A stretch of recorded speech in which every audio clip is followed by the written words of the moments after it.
Yes, Godfrey Mchungu, mwanafalsafa mchambuzi wa kimataifa. Swali kubwa ambalo nimekuwa nikiulizwa mara nyingi au wakati mwingi ni kwamba tumefikaje hapa kati ya Irani dhidi ya Israeli pamoja na Marekani.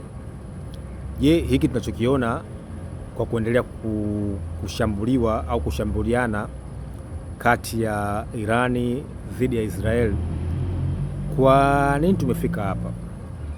Sasa ipo hivi, ili uweze kuchambua na kufafanua mzozo wa Mashariki ya Kati ambao mzozo umekuwa ukihusika au ukihusisha kati ya nchi ya Irani dhidi ya nchi ya Israeli, kuna masuala ya msingi matano kwanza ya kujiuliza, na haya masuala ndo yanakupa taswira au yanakupa hitimisho kwa nini tumefika hapa.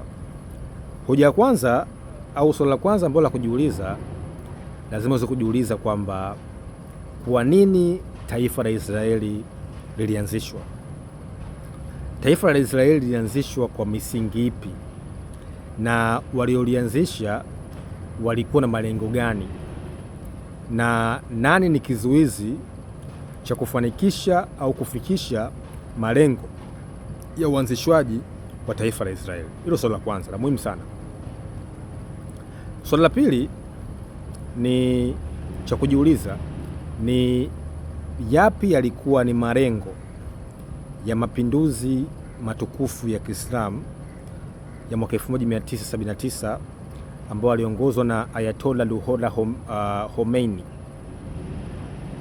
Yalikuwa na lenga nini yale mapinduzi?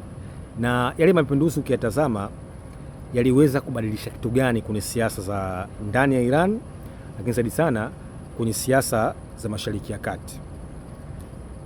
Hoja ya tatu, lazima uweze kujiuliza, hivi Marekani anataka nini Mashariki ya Kati? Kwa nini Marekani kihistoria amekuwa akijihusisha na mitafaruku au kuzingilia siasa za Mashariki ya Kati? Tumeona Marekani akiwepo Syria, akiwepo Lebanon, Afghanistan, Jordan, Libya, sasa hivi Iran. Marekani anataka nini Mashariki ya Kati? Hili swala msingi sana unapochambua mzozo kati ya Irani dhidi ya washirika wake Israeli pamoja na Marekani. Lakini hoja nne ni hoja ambayo of course inazungumzwa sana, mpango wa nyuklia ambao alikuja nao Irani kwa kile ambacho kinachoitwa mkakati wake wa kuweza kujilinda dhidi ya kuendeleza ushawishi wake na dhidi ya kuhakikisha kwamba wanakuwa na usalama ndani ya nchi yao. Sasa ipo hivi, tuanze na hoja ya kwanza. Hoja ya kwanza ni uanzishaji wa taifa la Israeli. Taifa la Israeli limeanzishwa, kulikuwa kuna harakati nyingi sana ambazo zinaitwa harakati za Kizayuni. Hizi zinamaanisha kwamba zinaitwa ni Zionism movement, harakati za kisiasa ambazo zilikuwa zinajaribu kupelekea au kufanikisha kuanzishwa kwa taifa la Israel. Na harakati hizi zilianza karne ya 19, zikaungwa mkono kwenye Balfour Declaration mwaka 1917, lakini zikafikia tamati kwenye mwaka 1947 kwenye kitu kinachoitwa Two State Solution, azimio namba 181, lakini ikafikia kilele au climax mwaka 1948 tarehe 15 Mei chini ya David Ben-Gurion ambaye tunasema ni baba wa taifa la Israel. Kwa hiyo hawa Wazayuni wamekuwa wana ndoto ya kurudi katika nchi yao ya ahadi. Of course, baada ya mauaji ya Holocaust mwaka ya ambayo yaliongozwa na Adolf Hitler, wana ndoto kwamba siku moja wataenda kutengeneza Greater Israel Mashariki ya Kati. Sasa kitendo cha kutengeneza Greater Israel maana ni kwamba wanaenda kupanua mipaka, wanaenda kufanya expansionism, kuingilia na kuziharibu nchi ambazo za Mashariki ya Kati. Ndio maana una kabisa kwamba baada ya kuanzishwa taifa la Israeli mwaka 48, kwa mfano Lebanoni hakuna amani, Syria hakuna amani, Afghanistan hakuna amani, Iraq hakuna amani. Iran amekuwa kijitumua kuweza kuunga mkono proxy Hamas kwa mfano, Hezbollah kwa mfano, Hatibu Hezbollah Fanimioni, lakini bado kumekuwa hakuna amani.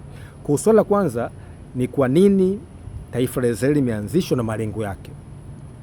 Lakini hoja ya pili ni mapinduzi matukufu ya mwaka 1979 ambayo yaliongozwa na Ayatollah Ruhollah Khomeini.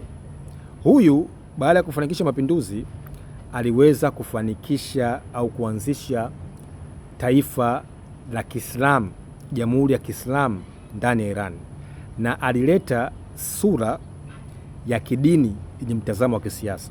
Narudia, Ayatollah Ruhollah Khomeini alileta sura ya kidini yenye mtazamo wa kisiasa. Hapa kikaanzishwa kitu kinachoitwa Assembly of Experts, baraza la wataalamu.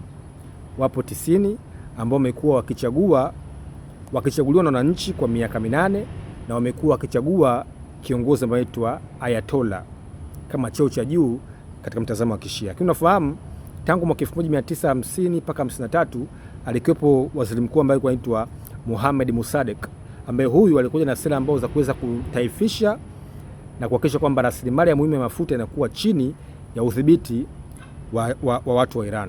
Lakini unafahamu mwaka 1953 ikafanyika operesheni kali ambayo inaitwa Operation Ajax ya kuweza kumondoa Mohammad Mossadegh, na of course alifanywa kitu kibaya sana kama alifanywa wakina Lumumba, wakina Gaddafi, kutazama wakina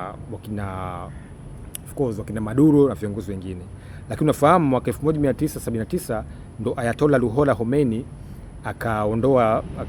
akaondoa serikali ya mfalme Mohammad Reza Shah na kumfanya kuweza kukimbilia Uingereza, baadaye Marekani. Ndio hapo nakuta historia wakina Paharavi na wenzake. Lakini msingi wa mwaka 79 kwa kweli ulibadilisha sura ya Irani, na akaanza kuunga mkono proxy, akaanza kuunga mkono harakati, na akaanza kuhakikisha kwamba kutolitambua taifa la Israeli ambalo kimsingi limeanzishwa mwaka 1948.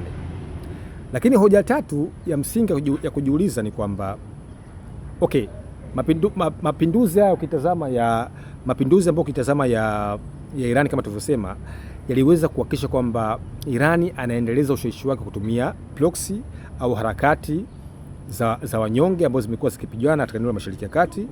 Lakini zaidi sana namaanisha namna gani viongozi hawa wakina Ali Said Khamenei, wakina Ayatollah Ruhollah Khomeini wote wamekuwa sehemu ya msingi ya kuhakikisha kwamba wanaweza kuunga mkono harakati.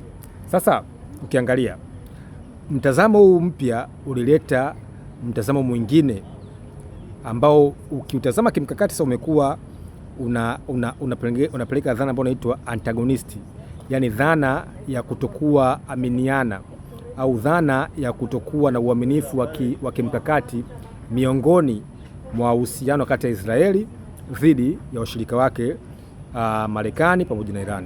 Lakini hoja tatu ambayo nimezungumza ni kwa nini Marekani imekuwa ikijihusisha kwenye siasa Mashariki ya Kati. Lazima ufahamu kitu moja. Kazi mojawapo ya Marekani ni kusambaza global order, nidhamu ya kimataifa. Lakini unafahamu eneo la Mashariki ya Kati ni eneo potential katika uchumi. Unafahamu kwa mfano mlango bahari wa Hormuz ni mojawapo ya maeneo matano ya mishipa ya damu ya uchumi wa kimataifa. Ukiacha Strait of Malacca, Suez Canal, Cape of Good Hope, mfereji wa Panama, Bab el-Mandeb, huwezi kuacha mlango bahari wa Hormuz. 25% ya mafuta yote yanapita pale. Kwa Marekani kujihusisha siasa Mashariki ya Kati ni mkakati wa kuendelea kulinda kitu kinachoitwa hegemonic power, uwezo wa taifa kuwa na nguvu za ushawishi wa kijeshi, kiuchumi, diplomasia na masuala mbalimbali ya kimkakati. Lakini hoja nne sasa ambayo imekuwa kizungumzo sana ni mpango wa Irani katika kuendeleza mpango wake wa nyuklia ambao unatajwa umekuwa ni matishio kwa usalama wa nchi ya Israel. Na unafahamu kwamba hapa duniani kuna mataifa ambayo yamekuwa yana nyuklia. Urusi na nyuklia, Marekani na nyuklia, India na nyuklia, Pakistan na nyuklia, North Korea na nyuklia, Uingereza, Ufaransa. Kwa nini Iran? Kwa nini Iran? Ili swali la msingi la kuweza kujiuliza. Kwa hiyo haya ni maswali ya msingi sana kwenye kuchambua, kudadavua, kufafanua mkakati wa Irani ambao alikuja nao baadaye.